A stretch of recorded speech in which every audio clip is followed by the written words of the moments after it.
ഓം കാർപ്പണ്യദോഷോപഗതസ്വഭാവകപൃച്ഛാമിത്തം ധർമ്മസുമൂഢചേതക യശ്രേയസ്യാ നിശ്ചിതം ബ്രൂഹി തന്മേ ശിഷ്യചാദിമാം താം പ്രപന്നം. ഓം നമോ ഭഗവതേ വാസുദേവായ. നമോ ഭഗവതേ വാസുദേവായ.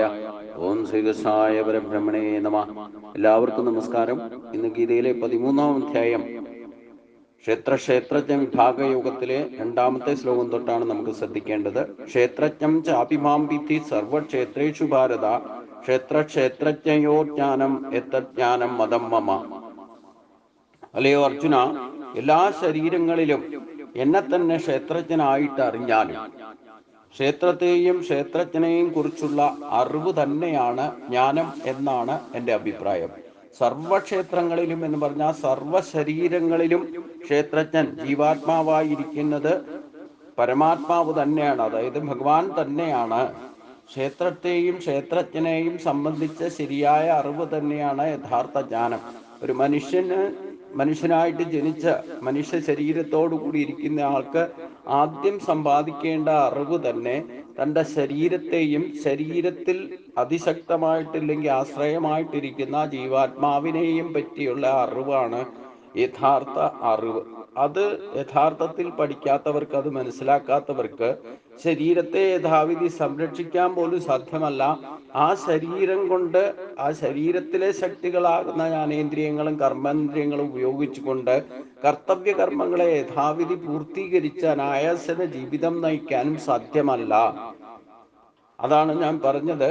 11 ഇന്ദ്രിയങ്ങളെ കൊണ്ട് മാത്രമാണ് മനുഷ്യൻ സാധാരണ ശരീരം ഉപയോഗിച്ചുകൊണ്ട് ഒരു നിരീശ്വരവാദിയും ഒരു ഈശ്വരവാദിയും ഇല്ലെങ്കിൽ ന്യായമോ അന്യായമോ ആയിട്ടുള്ള കാര്യങ്ങളൊക്കെ ചെയ്യാൻ നമ്മളെ പ്രേരിപ്പിക്കുന്നതായ ഇല്ലെങ്കിൽ അതിന് ആധാരമായിരിക്കുന്ന ശരീരത്തെ ഉപയോഗിക്കുമ്പോൾ അതിൽ 11 ഇന്ദ്രിയങ്ങളെ മാത്രം ആശ്രയിച്ചുകൊണ്ടാണ് യഥാർത്ഥ ശക്തി ഉപയോഗിച്ചുകൊണ്ട് നമ്മൾ ഈ പറയുന്ന ഭൗതികമായിട്ടോ ഇല്ല ആത്മീയമായിട്ടോ നേട്ടങ്ങൾ ഉണ്ടാക്കുന്നത് മുഴുവൻ. അതിൽ 11 ഇന്ദ്രിയങ്ങൾ മാത്രമാണ് ആശ്രയിച്ച് ജീവിച്ചാൽ അതിൽ നിന്ന് താപത്രയങ്ങളും ബന്ധനത്രയങ്ങളും അനുഭവിക്കേണ്ടി വരും. അതെന്തുകൊണ്ടെന്ന് വെച്ചാൽ ശരീരത്തിലുള്ള 11 ഇന്ദ്രിയങ്ങളെ പറ്റിയോ ശരീരത്തെ പറ്റിയോ ശരീരത്തിന്റെ ആധാരമായിരിക്കുന്ന ജീവാത്മാവിനെ പറ്റിയോ അറിയാത്തത് കൊണ്ട്, അതായത് യഥാർത്ഥത്തിൽ അറിയേണ്ടത് അറിയാതെ പ്രവർത്തിച്ചാൽ ഭൗതികമായിട്ട് എന്തൊക്കെ നേട്ടങ്ങൾ ഉണ്ടാക്കിയാലും അതിൻ്റെ ഗതിവിഗതികൾക്ക് ആധാരമായിക്കൊണ്ട് എന്തൊക്കെ സ്വയം സത്യസന്ധമായിട്ട് നേടിയാലും ഇനി വക്രബുദ്ധിയിലൂടെ നേടിയാലും 11 ഇന്ദ്രിയങ്ങളെ കൊണ്ട് മാത്രമാണ് അതിനെ യൂട്ടിലൈസ് ചെയ്യുന്നതെങ്കിൽ അതിൽ നിന്ന് യാതൊരു സംശയവുമില്ല താപത്രയങ്ങളും ബന്ധനത്രയങ്ങളും അനുഭവിക്കേണ്ടി വരും. അതുകൊണ്ട് ക്ഷേത്രത്തെയും ക്ഷേത്രജ്ഞനെയും പറ്റിയുള്ള പൂർണ്ണമായ അറിവ് സമ്പാദിച്ചാൽ മാത്രമേ അനായാസന ജീവിതം നയിക്കാൻ സാധിക്കൂ, ദുഃഖരഹിതമായിട്ട് ജീവിക്കാൻ സാധിക്കുകയുള്ളൂ. ജീവിച്ചിരിക്കുന്നിടത്തോളം കാലം താം എന്തൊക്കെ പ്രയത്നിച്ച് നേടിയിട്ടുണ്ടോ അതൊക്കെ യഥാവിധി ദുഃഖമില്ലാതെ അനുഭവിക്കാനും സാധിക്കും. ഇവിടെ ഒരു ശാസ്ത്രരേഖകളിലോ ഒരിടത്തും ഈ ഭൗതികമായിട്ടുള്ളതിൽ നിന്ന് ആരും ഉപേക്ഷിച്ചിട്ട് പോകാനൊന്നും പറഞ്ഞിട്ടില്ല. അതിനോട് വിരക്തമായിട്ട്, അതിനോടൊന്നും അറ്റാച്ച്മെന്റ് ഇല്ലാതെ, അതിനോടൊന്നും മമതാബന്ധമില്ലാതെ അതൊക്കെ ഉപയോഗിച്ചോളാനാ പറഞ്ഞത്. നമ്മളെ മനുഷ്യ ശരീരം കിട്ടിയിട്ട് അതിൻ്റെ ഉപയോഗത്തെ യഥാവിധി മനസ്സിലാക്കാതെ തൻ്റെ തന്നെ ശരീരത്തെ പറ്റി വേണ്ട വിധം അവബോധത്തോടെ അല്ല പ്രവർത്തിക്കുന്നത്. അപ്പൊ കണ്ടതിൻ്റെയും കേട്ടതിൻ്റെയും പിന്നാലെ പരക്കം പായാനുള്ള പ്രേരണ പോലും കിട്ടുന്നതും അതിനെ ഉപയോഗിക്കുന്നതുമായ ഈ ശരീരത്തെ പറ്റി ആദ്യം പഠിക്കണം.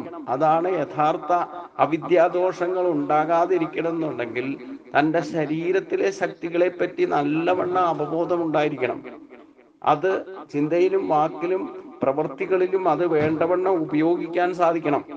അതിന് സർവക്ഷേത്രങ്ങളിൽ, അതായത് എല്ലാ ശരീരങ്ങളിലും ക്ഷേത്രജ്ഞൻ എന്ന് പറയുന്ന ജീവാത്മാവ് ആയിരിക്കുന്നത് ഭഗവാൻ തന്നെയാണ് എന്ന് മനസ്സിലാക്കിക്കൊണ്ട് ആ ശരീരത്തെയും ശരീരത്തിലിരിക്കുന്ന ജീവാത്മാവിനെയും സംബന്ധിച്ച ശരിയായ അറിവ് തന്നെയാണ് യഥാർത്ഥ ജ്ഞാനം എന്നറിയുക. ആ അറിവാണ് ഏറ്റവും വലിയ അറിവ്.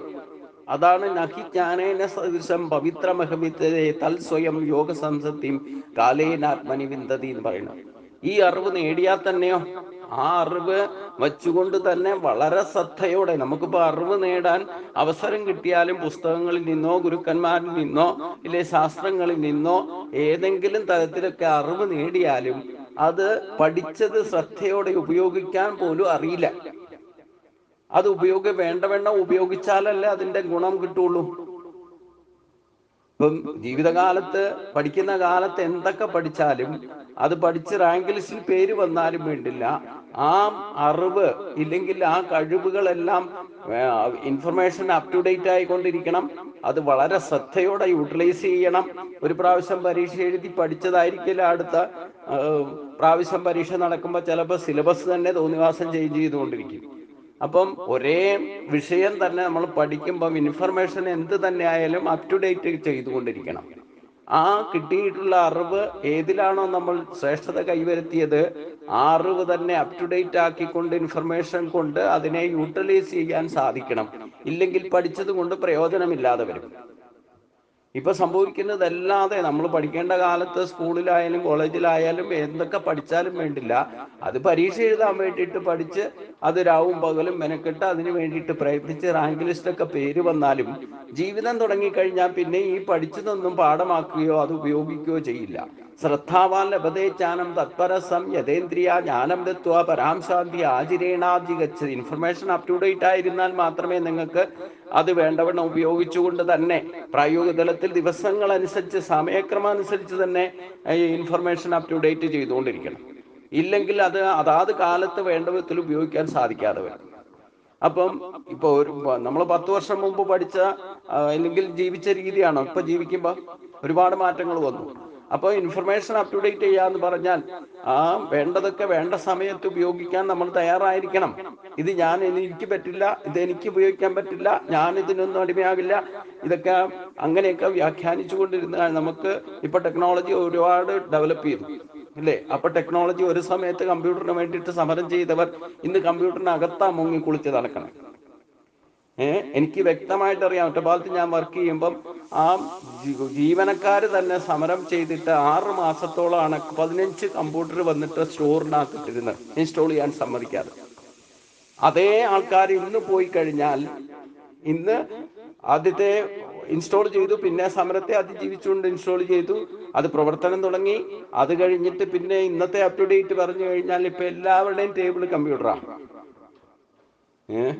ഇപ്പം ഞാൻ എൻ്റെ അനുഭവത്തിൽ നിന്ന് പറയുകയാണ്, ഡിവിഷൻ ഓഫീസിൽ വർക്ക് ചെയ്യുന്ന സമയത്ത് 1-2 കമ്പ്യൂട്ടറാണ്.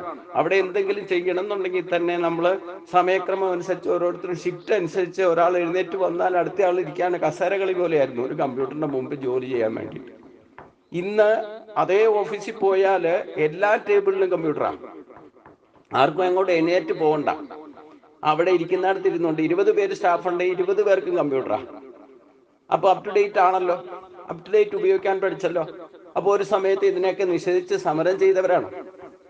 അപ്പം ഞാൻ പറഞ്ഞതിന്റെ കാര്യം എന്താന്ന് പറഞ്ഞാൽ, ഏത് കാര്യമാണെങ്കിലും ഭൗതികമായിക്കോട്ടെ ആത്മീയമായിക്കോട്ടെ കാലത്തിന് അനുസരമായിരിക്കുന്ന മാറ്റങ്ങൾ ഉണ്ടാക്കിക്കൊണ്ട് നമ്മൾ അതിനെ യഥാവിധി യൂട്ടിലൈസ് ചെയ്യാൻ എത്ര പ്രായക്രമം ഒന്നും പ്രശ്നമല്ല. ഏത് പ്രായത്തിലുള്ളായാലും അവർക്ക് അതിന്റെ ഇൻഫർമേഷൻ അപ് ടു ഡേറ്റ് ആക്കണം എന്നുണ്ടെങ്കിൽ അത് വേണ്ട വിധത്തിൽ ഉപയോഗിക്കാൻ പഠിക്കണം. ഒന്നിനും വേണ്ടിയിട്ട് സമരം ചെയ്യാനോ നിർബന്ധം പിടിക്കാനോ ഒന്നും ഈശ്വരൻ പറഞ്ഞിട്ടില്ല. കാലത്തിനനുസരിച്ച് മാറ്റങ്ങൾ വരുത്തിക്കൊണ്ട് അതിനെ യൂട്ടിലൈസ് ചെയ്യാൻ പഠിക്കണം. അതിനെല്ലാം ആധാരമായിരിക്കുന്നത് നമ്മുടെ ശരീരമാണ്. അപ്പൊ ശരീരത്തെ പറ്റിയുള്ള അറിവ് ആണ് ഏറ്റവും വലിയ അറിവ്. കാരണം നമുക്ക് ഈ ശരീരം കൊണ്ട് വേണം ഈ പറയുന്ന കാര്യങ്ങളൊക്കെ, ടെക്നോളജി ആയാലും ആത്മീയമായാലും ഭൗതികമായാലും ഇൻഫർമേഷൻ അപ് ടു ഡേറ്റ് ചെയ്യണമെങ്കിൽ ശരീരമാധ്യം ഖലു ധർമ്മസാധനം. അപ്പൊ ഈ ശരീരം ഉപയോഗിച്ചുകൊണ്ട് നിങ്ങൾ എത്ര പ്രായമായാലും വേണ്ടില്ല, നിങ്ങളുടെ മനസ്സിന് യാതൊരു പ്രായപരിധിയുമില്ല. അത് ഉത്സാഹത്തോടുകൂടി കർമ്മകുശലതയോടുകൂടി നിങ്ങൾ പ്രവർത്തിപ്പിക്കുന്ന അവസ്ഥയിൽ എത്തിച്ചാൽ നിങ്ങൾക്ക് ഏത് കാര്യവും സാധിക്കില്ല, ഇത് എനിക്ക് പറ്റില്ല എന്ന് പറഞ്ഞുകൊണ്ടിരുന്നാൽ നടക്കില്ല. ചിലർക്ക് ചില നിർബന്ധ ബുദ്ധികളുണ്ടല്ലോ. അപ്പൊ ഞാൻ തന്നെ ഒരു സമയത്ത് ഈ മൊബൈൽ ഉപയോഗിക്കില്ല എന്ന് ശപഥം ചെയ്തിരുന്നയാളാണ്. പക്ഷെ ഇപ്പൊ മൊബൈൽ ഇല്ലാതെ എനിക്ക് ആധ്യാത്മിക കാര്യങ്ങൾ പോലും ചെയ്യാൻ പറ്റാത്ത അവസ്ഥയാണ്. അപ്പൊ എങ്ങനെ നമുക്ക് സാധിക്കില്ല എന്ന് വിചാരിച്ച കാര്യം സാധിക്കുമല്ലോ, ഇല്ലേ? ഇത് ഉപയോഗിച്ചുകൊണ്ട് പുസ്തകം വരെ ഇപ്പൊ പേനയും പെൻസിലും എടുക്കാതെ, കടലാസ് ഉപയോഗിക്കാതെ, പേപ്പർലെസ് ആയിട്ട് തന്നെ ഈ മൊബൈൽ ഉപയോഗിച്ചുകൊണ്ട് തന്നെ ഒരു പുസ്തകം തന്നെ എഡിറ്റ് ചെയ്ത് ഇല്ലെങ്കിൽ അതിനെ DTP എടുത്ത് പ്രിന്റ് എടുത്ത് അത് പുസ്തകമാക്കാൻ വരെ നമുക്ക് സാധിക്കും എന്ന് ഇതിൽ നിന്ന് മനസ്സിലാക്കാം. ഇനി പുസ്തകമാക്കാൻ സാധ്യമല്ലെങ്കിൽ ഇപ്പൊ വായിക്കാൻ വരെയുള്ള സെപ്പറേറ്റ് ലാപ്ടോപ്പോ ഇല്ലെങ്കിൽ അതുപോലുള്ള ടാബോ ഒക്കെ ഉണ്ട്. ഏത് പുസ്തകം വേണമെങ്കിലും അതിലേക്ക് ബുക്കുകൾ ഡൗൺലോഡ് ചെയ്തിട്ട് നമുക്ക് വായിക്കാൻ സാധിക്കും. നമ്മൾ പേജ് മറിച്ചുകൊണ്ടിരിക്കുകയോ ബുക്ക് നോക്കിക്കൊണ്ടിരിക്കുകയോ ഇല്ലെങ്കിൽ ബുക്ക് ലൈബ്രറി പോയിട്ട് തിരയോ ഇതൊന്നും വേണ്ട. ഇരിക്കുന്നിടത്ത് ഇരുന്നുകൊണ്ട് കാര്യം നോക്കി. ഇതിനൊക്കെ ഉപയോഗിക്കുന്നത് എന്താ? ഈ ശരീരമാണ്. നമ്മൾ ചൊവ്വയിൽ പോകണമെങ്കിലും ഇല്ലെങ്കിൽ എവിടെ ഏത് കാര്യം ശരീരം കൊണ്ട് സാധിക്കണമെങ്കിലും ഈ ശരീരമാണ് മാധ്യമം. അതിൽ ജീവനോടുകൂടി ശരീരം ഇരിക്കുമ്പം ആ ശരീരത്തിന്റെ പറ്റിയുള്ള അറിവും ശരീരത്തിലിരിക്കുന്ന ജീവനെ പറ്റിയും അതിന്റെ ശക്തികളെ പറ്റിയും അപ് ടു ഡേറ്റ് ആയിരിക്കണം. അതാണ് ഏറ്റവും വലിയ അറിവ് എന്ന് മനസ്സിലാക്കണം. കാരണം ബാക്കി നമ്മൾ എന്തൊക്കെ പഠിക്കണമെങ്കിലും അതിനെ ഉപയോഗിക്കണമെങ്കിലും അതിനൊക്കെ മുഖ്യ കാരണം ഈ ശരീരമാണ്. അപ്പൊ അതുകൊണ്ടാണ് ഇവിടെ ഭഗവാൻ പറഞ്ഞത് സർവ ശരീരങ്ങളിലും ഇരിക്കുന്ന ക്ഷേത്രജ്ഞൻ അഥവാ യജമാനനായിട്ട് ശരീരത്തിന്റെ നാഥനായിരിക്കുന്നത് ഞാൻ തന്നെയാണ്. അതുകൊണ്ട് ഈ ശരീരത്തെയും ശരീരത്തിന്റെ നാഥനെയും പറ്റിയുള്ള സംബന്ധിച്ചുള്ള അറിവാണ് ശരിയായ അറിവ്, യഥാർത്ഥ അറിവ്. അതുകൊണ്ട് ഈ അറിവ് അപ് ടു ഡേറ്റ് ചെയ്തുകൊണ്ടേയിരിക്കണം. നമ്മൾ ജനിച്ചപ്പം ഉണ്ടായിരുന്ന ശരീരമല്ല ഇന്നുള്ള ശരീരം. ഓരോ ദിവസവും പരിവർത്തനത്തിന് വിധേയമാണ് ശരീരം. ഇത് ഇന്നല്ലേ നാളെ ഈ പ്രകൃതിയിലേക്ക് നിന്നുണ്ടായി പ്രകൃതിയിലേക്ക് തന്നെ ലയിച്ചു പോവുകയും ചെയ്യും. ഈ ക്ഷേത്രജ്ഞനാകുന്ന ഭഗവാന്റെ അംശം നമ്മുടെ ശരീരത്തെ ഉള്ളിടത്തോളം കാലം ഈ ശരീരത്തെ അപ് ടു ഡേറ്റ് ചെയ്ത് നമുക്ക് ഉപയോഗിക്കാൻ സാധിക്കണം. അതിനുള്ള അറിവ് സമ്പാദിക്കലാണ് ആദ്യത്തെ അറിവ്. ചിന്ത കൊണ്ടായിക്കോട്ടെ, വാക്കുകൊണ്ടായിക്കോട്ടെ, പ്രവൃത്തി കൊണ്ടായിക്കോട്ടെ, നമ്മൾ എന്ത് ചിന്തിക്കുന്നതും പറയുന്നതും പ്രവർത്തിക്കുന്നതും ശരീരമാധ്യം ഖലു ധർമ്മസാധനം.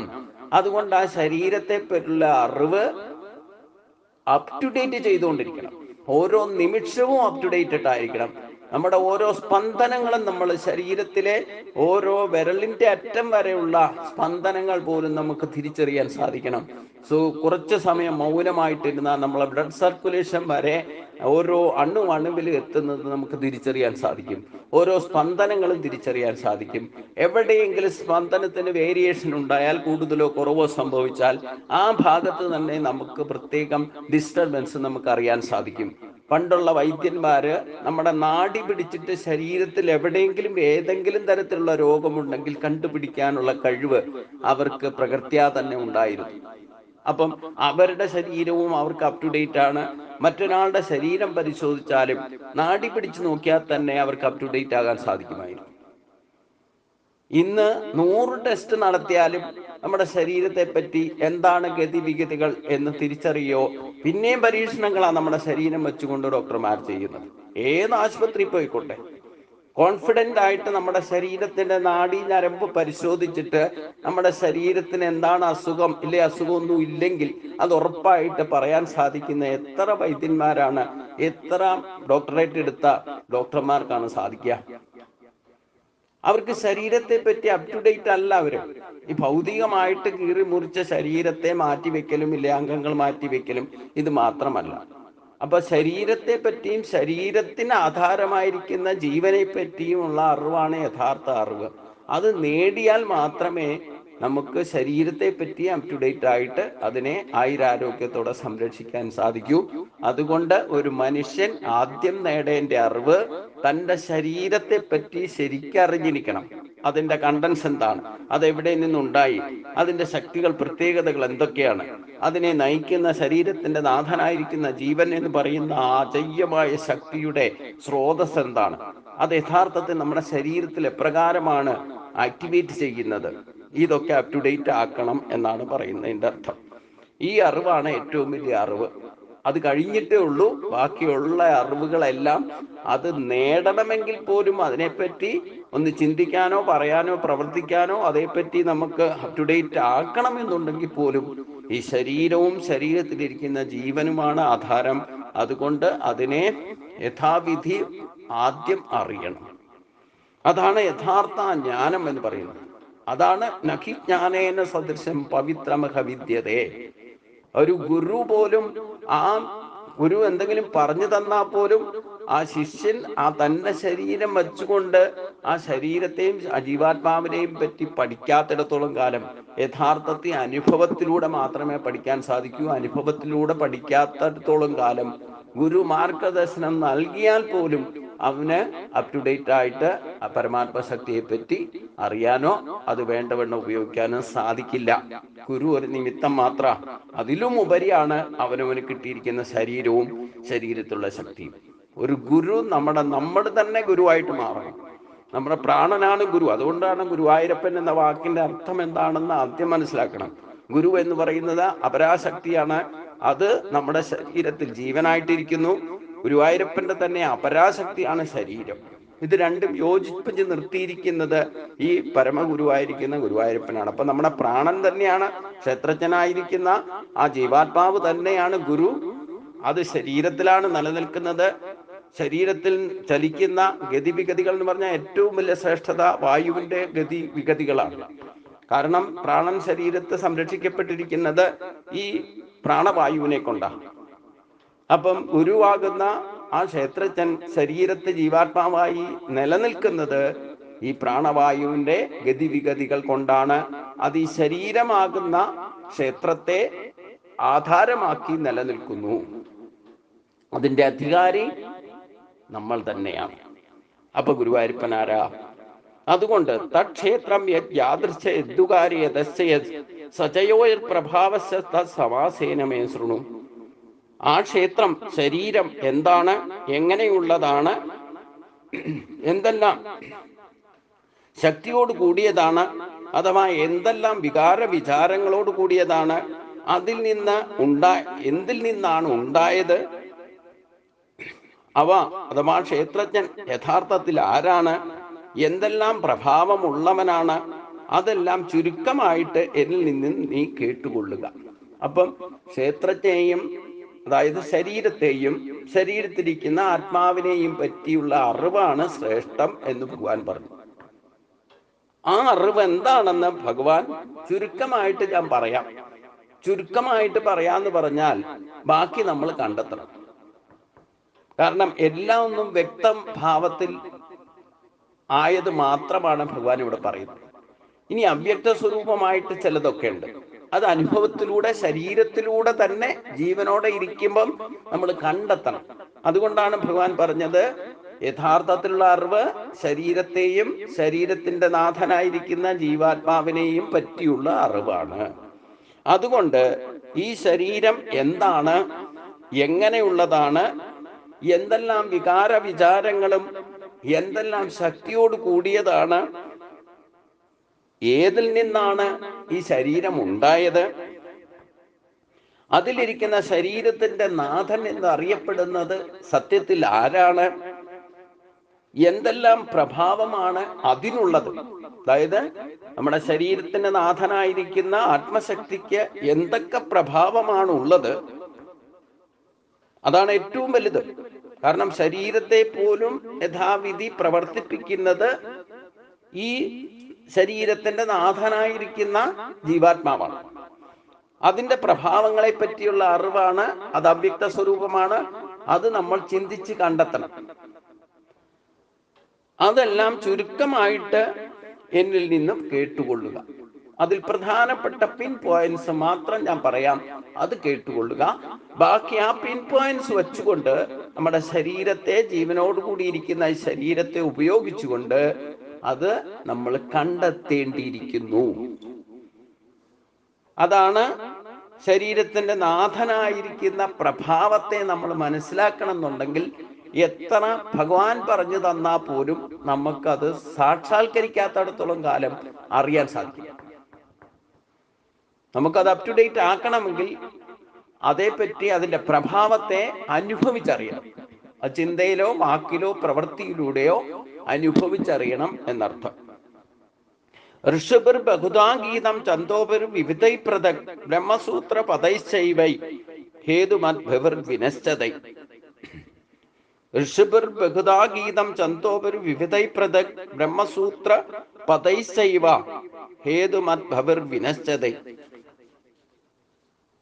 ഇനി ഈ ക്ഷേത്രജ്ഞ തത്വം ഋഷികളാൽ പല പ്രകാരത്തിൽ വിവിധങ്ങളായ ഛന്ദസ്സുകളാലും യുക്തിയുക്തങ്ങളും സുനിശ്ചിതങ്ങളായ ബ്രഹ്മസൂത്ര വാക്യങ്ങളാലും പ്രത്യേകമായിട്ട് വിവേചിച്ച് പ്രതിപാദിക്കപ്പെട്ടിട്ടുണ്ട്. അപ്പൊ നമ്മള് ബ്രാഹ്മണര് പ്രത്യേകിച്ച് നിത്യകർമ്മങ്ങൾ ചെയ്യുക എന്ന് വെച്ച് കഴിഞ്ഞാൽ ആ ശരീരത്തിന്റെ ശക്തികളെയും, അതായത് ശിരസ് മുതൽ പാദം വരെ പ്രാണവായുവിന്റെ ശ്രേഷ്ഠത, ഇതെല്ലാം വേണ്ട വിധത്തിൽ ഉപയോഗിക്കുന്നതിന് തക്കവണ്ണം വിവേചിച്ച് പൂർവികരായിട്ടുള്ള ഋഷീശ്വരന്മാർ, എല്ലാ മന്ത്രത്തിന് പോലും ഋഷിയുണ്ട്, ദേവതയുണ്ട്, ഛന്ദസ്സുണ്ട്, ഇതെല്ലാം ചിട്ടപ്പെടുത്തിയിരിക്കുന്നത് ഈ ശരീരത്തിലുള്ളതായ ശക്തികളെ യഥാവിധി, പ്രത്യേകിച്ചും ഈശ്വരീയമായ പ്രഭാവങ്ങളെ ഉണർത്തുന്നതിന് വേണ്ടിയിട്ടുള്ളതാണ് ചിട്ടപ്പെടുത്തിയിരിക്കുന്നത്.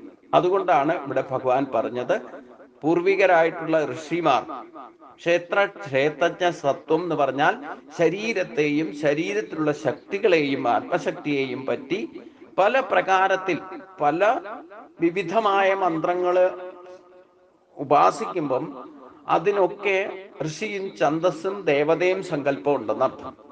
അതനുസരിച്ചുകൊണ്ട് വിവിധങ്ങളായ ഛന്ദസ്സുകളായും യുക്തികളായ ദേവതാ സങ്കല്പത്തിലും ഋഷി സങ്കല്പത്തിലും സുനിശ്ചിതങ്ങളായ ബ്രഹ്മസൂത്ര വാക്യാദികളെ കൊണ്ട് പ്രത്യേകമായിട്ട് വിവേചിച്ച്, അതായത് അതിന്റെ ഗുണദോഷങ്ങളെ തിരിച്ചറിഞ്ഞുകൊണ്ട്, അതാണ് വിവേചിക്കുക എന്ന് പറഞ്ഞാൽ എല്ലാ മന്ത്രത്തിലും ഇല്ലെങ്കിൽ എല്ലാ അക്ഷരങ്ങളിലും ഛന്ദസ്സിലും ദേവതയൊക്കെ സങ്കല്പം വരാൻ കാരണം അതിലൊക്കെ വിവേചന ശക്തി കൊണ്ട് ഏത് മന്ത്രം ഏത് ശക്തിയെ ഉണർത്താൻ സാധിക്കും.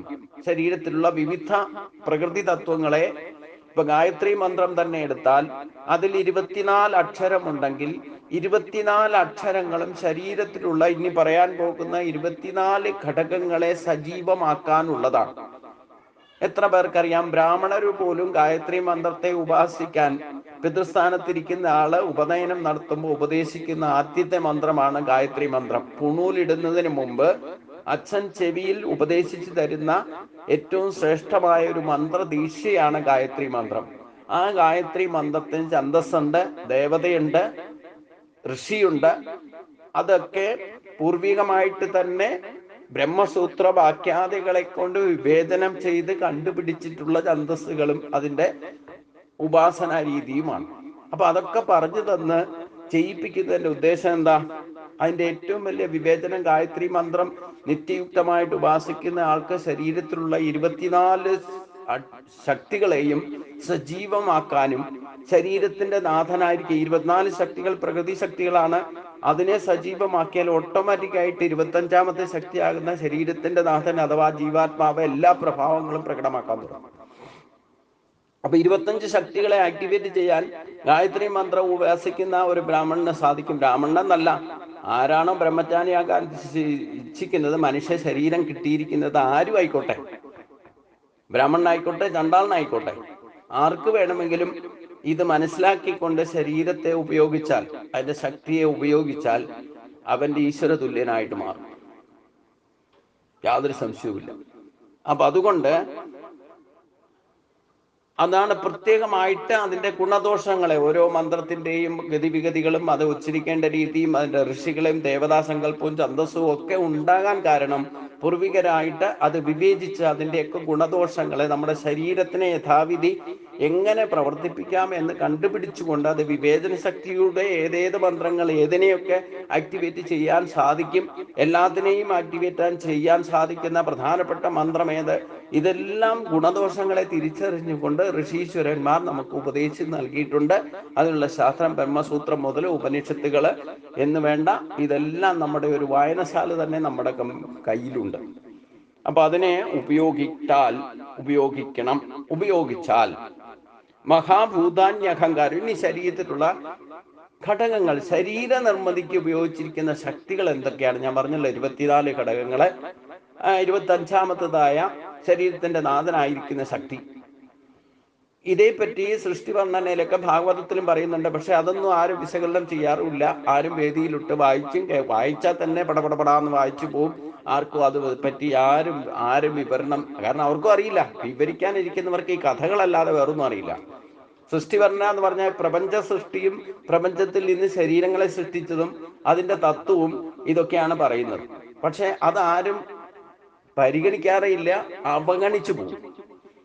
അപ്പൊ യഥാർത്ഥത്തിൽ നേടേണ്ട അറിവ് എന്താ? ആ സൃഷ്ടി വർണ്ണനയിലുള്ള അറിവ് നേടിയിട്ട് വേണം ബാക്കി കഥ പഠിക്കാൻ. ഇപ്പൊ നേരെ തിരിച്ചവിടെ സംഭവിക്കാം.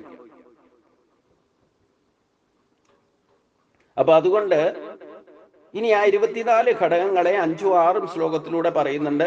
അത് നമുക്ക് അടുത്ത ദിവസം അതേപറ്റി കൂടുതൽ ചിന്തിക്കാം. പിന്നെ ആ 2 ശ്ലോകങ്ങളിലൂടെ ശരീരത്തിലുള്ള ഘടകങ്ങൾ എന്തൊക്കെയാണ്, പ്രകൃതി ശക്തികൾ എന്താ, 25 കാര്യങ്ങൾ, അതായത് 25 ഗുണങ്ങളെ, ശരീരത്തിലെ ശക്തിയും വ്യക്തവും അവ്യക്തമായിരിക്കുന്ന ശക്തികളെ പറ്റി പറയുന്നുണ്ട്. അത് നമുക്ക് അടുത്ത ദിവസം ചിന്തിക്കാം.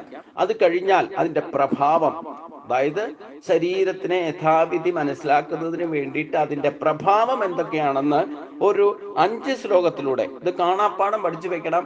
അത് ശരീരത്തിലൂടെ നമ്മൾ ഉപയോഗിക്കാൻ തയ്യാറായിക്കൊള്ളുക. 7ാമത്തെ ശ്ലോകം തൊട്ട് 11ാമത്തെ ശ്ലോകം വരെ പറയുന്ന യഥാർത്ഥ മനുഷ്യ ശരീരത്തിൽ ഉണ്ടായിരിക്കേണ്ട ശക്തിയും അതേപറ്റിയുള്ള അറിവുമാണ്. അത് സജീവമാക്കി എടുത്താൽ മാത്രമേ ഈശ്വര സാക്ഷാത്കാരം സാധിക്കൂ. അത് ഈ 5 ശ്ലോകങ്ങൾ, അത് നമുക്ക് 2 ദിവസമായിട്ട് ചിന്തിക്കാൻ സാധിക്കുള്ളൂ. അതുകൊണ്ട് അത് നമുക്ക് അടുത്ത ദിവസം ചിന്തിക്കാം. ഇത് സർവത്ര ഗോവിന്ദ നാമ സങ്കീർത്തനം. ഗോവിന്ദ ഹരി ഗോവിന്ദ. ഓം സ്വസ്തി പ്രജാഭ്യാം പരിപാലയന്താം ന്യായനമാർഗേണ മഹിം മഹീശാ ഗോ ബ്രാഹ്മണേഭ്യഃ ശുഭമസ്തു നിത്യം. ലോകാ സമസ്താ സുഖിനോ ഭവന്തു. ലോകാ സമസ്താ സുഖിനോ ഭവന്തു. ഓം ശാന്തി ശാന്തി ശാന്തി.